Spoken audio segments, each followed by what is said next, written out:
Teruntuk anak-anak Tuhan di seluruh dunia, kalau hari ini engkau mendengar pesan ini, tandanya engkau ada di tengah sebuah perjalanan rohani, yang mungkin sudah belasan tahun engkau tempuh, atau mungkin baru beberapa bulan ini engkau mulai. Tidak peduli berapa lama, satu hal yang pasti, perjalanan ini akan membawa hidupmu lebih dalam, lebih luas, dan lebih dekat kepada Tuhan, seperti yang belum pernah engkau kenal sebelumnya. Tuhan tahu, di sepanjang jalan ini, engkau akan bertanya-tanya, kenapa jalanku begini? Kenapa rasanya berat? Kenapa aku merasa bingung? Kenapa aku seolah berjalan sendiri?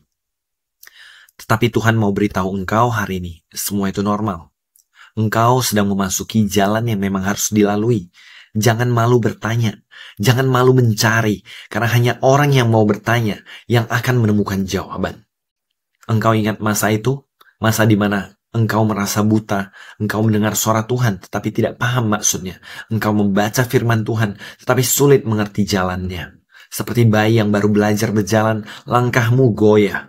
Kadang jatuh, kadang menangis, kadang ingin menyerah. Tapi justru di sanalah pengalaman lahir dan kepercayaan kepada Tuhan mulai bertumbuh, pelan tapi pasti. Lalu engkau masuk ke tahap kedua, di mana langkahmu mulai mantap. Engkau pikir semua akan berjalan baik-baik saja. Engkau mulai melihat buah dari perjalanan panjangmu. Engkau mulai membajak tanah hidupmu dan berbuah. Segalanya tampak stabil. Engkau berkata dalam hatimu, ya, ini jalanku. Aku tahu arahku. Tetapi apa yang tidak engkau sadari, badai lain sedang menunggu di kejauhan. Di mana ada rasa bosan dan lelah. Tidak ada yang memberitahumu bahwa setelah mantap bisa datang kebosanan. Engkau mulai merasa, apa gunanya? Semua terasa sama. Tiap hari begini lagi, begitu lagi. Engkau mulai merasa lelah, mulai bertanya dalam hatimu, apakah aku sudah mendapatkan semuanya? Bukankah aku sudah cukup berusaha, Tuhan? Inilah saat di mana banyak orang jatuh, bukan karena serangan musuh, tapi karena kehilangan gairah, kehilangan kasih yang mula-mula kepada Tuhan. Tetapi dengar ini, perjalananmu bukan hanya tentang dirimu. Di sepanjang jalan, musuh-musuh juga menantimu. Di mana seperti yang digambarkan adalah pasukan Romawi zaman sekarang. Mereka tidak datang membawa pedang. Mereka datang dengan tekanan sistem dunia, dengan pengaruh kekuasaan, politik, uang, ketenaran, dan lain sebagainya. Mereka mencoba membelenggu rohmu supaya engkau tidak bangkit. Tetapi ingat, Yesus tidak menghancurkan kerajaan Romawi saat itu. Yesus membangun kerajaan surga di muka bumi. Dan itulah tugasmu, bukan memberontak, tetapi membawa pemerintahan surga di bumi. Dan musuh yang kedua yang akan kau hadapi adalah serigala berbulu domba. Lalu akan datang musuh kedua ini. Mereka tampak seperti sahabat, mereka berbicara tentang Tuhan, tetapi hati mereka penuh agenda tersembunyi. Mereka akan mengajakmu membentuk kerajaan kecil mereka sendiri, bukan kerajaan Tuhan. Berhati-hatilah, jangan pindah gembala, jangan lebih percaya kepada manusia daripada gembala agungmu, Tuhan Yesus Kristus. Musuh yang ketiga, kadal dan bunglon. Engkau akan bertemu dengan musuh yang ketiga ini. Mereka licin, pintar, mudah berbaur, dan membuatmu berpikir, kalau engkau mau diterima, engkau harus berubah seperti mereka, mengikuti mayoritas. Tapi engkau bukan dipanggil untuk menyesuaikan diri, engkau dipanggil untuk membangun jalan ke surga. Sebab persahabatan dengan dunia adalah menjadikan dirimu musuh Allah itu sendiri. Musuh yang keempat, ular tanah. Seperti di Taman Eden, mereka datang membelokkan firman Tuhan. Mereka akan berkata, jangan terlalu fanatik. Bukankah semua jalan sama? Bukankah Tuhan mengerti kita semua? Bukankah Tuhan mengasihi semua manusia? Tapi hati-hati, karena satu langkah keluar dari kebenaran bisa membawa bencana. Musuh yang kelima, penguasa jiwa. Dan akhirnya engkau akan menghadapi musuh yang kelima ini, penguasa jiwa. Mereka menyerang pikiran, perasaan, kehendak. Mereka menyerang pikiranmu, membanjiri perasaanmu, membuat kehendakmu lemah. Engkau akan didorong untuk mengikuti emosi, bukan Roh Kudus. Engkau akan digoda untuk mengikuti rasa nyaman, bukan ketaatan kepada Tuhan. Tapi Filipi 4 ayat 8 mengingatkanmu, semua yang benar, semua yang mulia, semua yang adil, semua yang suci, semua yang manis, semua yang sedap didengar, semua yang patut dipuji, semua yang disebut kebajikan, pikirkanlah itu. Berpeganglah kepada firman Tuhan. Lalu bagaimana cara bertahan? Bagaimana engkau tetap kuat sampai akhir? Caranya rajin membangun jalan kerajaan sorga. Rajin membawa orang lain mengenal kebenaran. Rajin membawa orang lain untuk masuk ke kerajaan sorga. Karena saat engkau berjuang menolong jiwa lain, engkau akan selalu dipenuhi dengan semangat yang baru, urapan yang baru, minyak yang baru daripada Bapa Yesus Roh Kudus. Setiap jiwa yang engkau tuntun untuk mengenal jalan kerajaan sorga ada jawaban dari setiap rasa bosan, setiap rasa lelah, setiap rasa kehilangan arah. Karena saat engkau memikirkan mereka, engkau akan terus datang kepada Tuhan, bertanya, menangis, berjuang, dan akhirnya bertumbuh. Ingat, jalan ini panjang, penuh peperangan, penuh jebakan, penuh musuh. Tetapi kemenangan sudah ada di tanganmu, karena Tuhan gembalamu berjalan bersamamu. Bangkitlah pejuang kerajaan sorga. Bangunlah jalan bagi raja di atas segala raja. Hiduplah bukan untuk di dunia ini, tetapi untuk kerajaan yang kekal. Ingatlah bahwa memang engkau ada kelemahanmu masing-masing. Serahkan kelemahan itu kepada Tuhan, dan Tuhan akan menggantikannya menjadi kekuatan bagimu, karena kelemahanmu akan Tuhan pegang, dan Tuhan yang menguatkanmu. Dan apa yang lemah malah menjadi suatu kekuatan bagimu. Lihatlah mengapa Tuhan memerintahkan sebagai amanat agung membawa jiwa-jiwa kepada Tuhan, supaya perjalanan kehidupanmu bisa menghadapi iblis-iblis itu, dan membuat engkau bisa menyelesaikan perjalananmu sampai finish.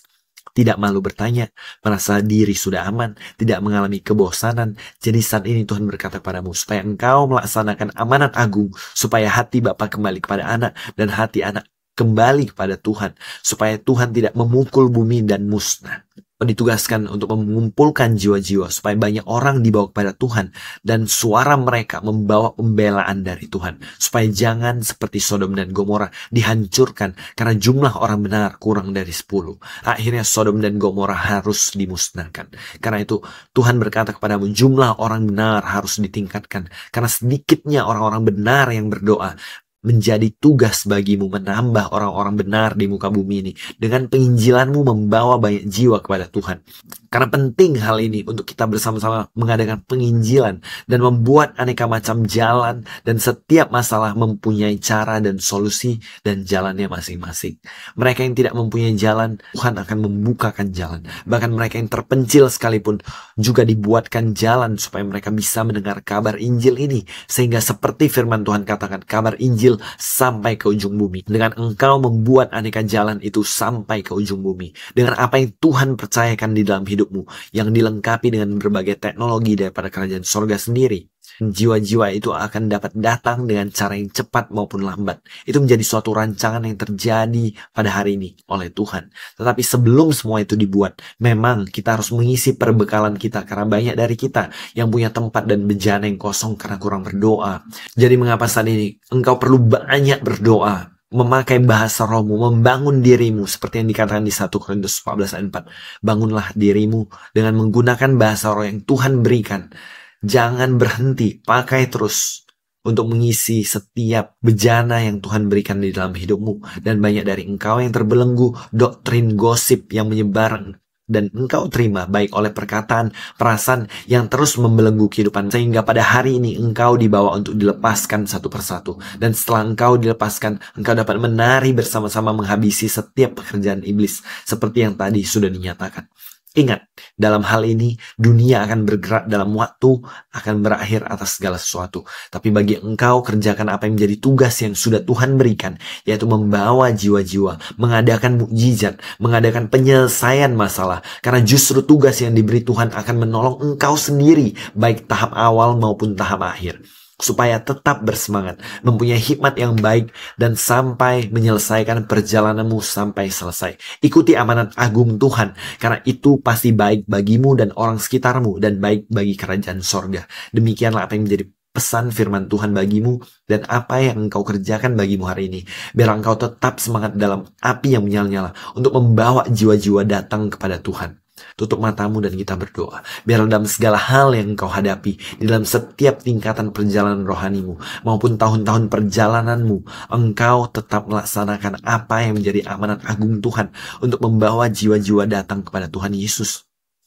Karena saat engkau melakukan amanat agung Tuhan ini, engkau sedang menjaga dirimu untuk mendapatkan pengetahuan, hikmat, untuk membawa perjalananmu tetap ada di dalam jalur kerajaan sorga. Dan supaya engkau tetap bersemangat, karena mendapatkan hal-hal yang baru yang harus engkau kerjakan. Begitu banyak rencana dan rancangan Tuhan bagi kehidupanmu untuk membawa engkau semakin tinggi dan mencapai panggilan istimewamu. Karena sesungguhnya rancangan Tuhan ini baik bagimu dan baik bagi keturunanmu dan baik juga untuk teman-temanmu dan orang-orang sekitarmu, dan supaya jiwa itu semakin bertambah-tambah, di mana orang-orang benar akan semakin banyak memenuhi bumi ini, sehingga membawa supaya bumi ini tidak dimusnahkan oleh Tuhan, oleh karena Tuhan melihat doa orang benar itu dinyatakan dan dilayangkan kepadanya. Biar rasa senyum Tuhan kepadamu diberikan, bimbingan tangan yang selalu membimbing engkau, perkataan yang lembut selalu menghibur dan memberikan kekuatan kepadamu, dan setiap jejak kakinya menuntun engkau di dalam perjalanan yang sudah dibukakan dan sudah dimenangkan oleh Kristus, sehingga engkau hanya tinggal menikmati setiap warisan kemenangan yang diberikan supaya menempuh perjalanan-perjalanan dan membuka jalan bagi orang-orang untuk datang kepada Bapa, sehingga boleh hati Bapa kembali kepada anak dan anak kembali kepada Bapa. Inilah yang menjadi rencana agung Tuhan bagi kita semua, bagi kemuliaan kerajaan sorga yang semakin bertumbuh di dalam kehidupanmu, di dalam penitian karirmu di kerajaan sorga, sampai waktunya engkau kembali untuk menikmati setiap hasil kerjamu dan hasil daripada setiap pekerjaan tugas yang diberikan oleh Tuhan, di mana engkau akan mendapatkan hasil atau dihargai dengan reward yang menanti engkau. Hidup adalah Kristus dan mati adalah keuntungan. Semangatlah terus, baiklah, bekerja terus bagi kerajaan sorga, supaya engkau menikmati hasilnya pada akhirnya. Demikianlah berkat ini bagi engkau semuanya. Tuhan Yesus Kristus mengasihi.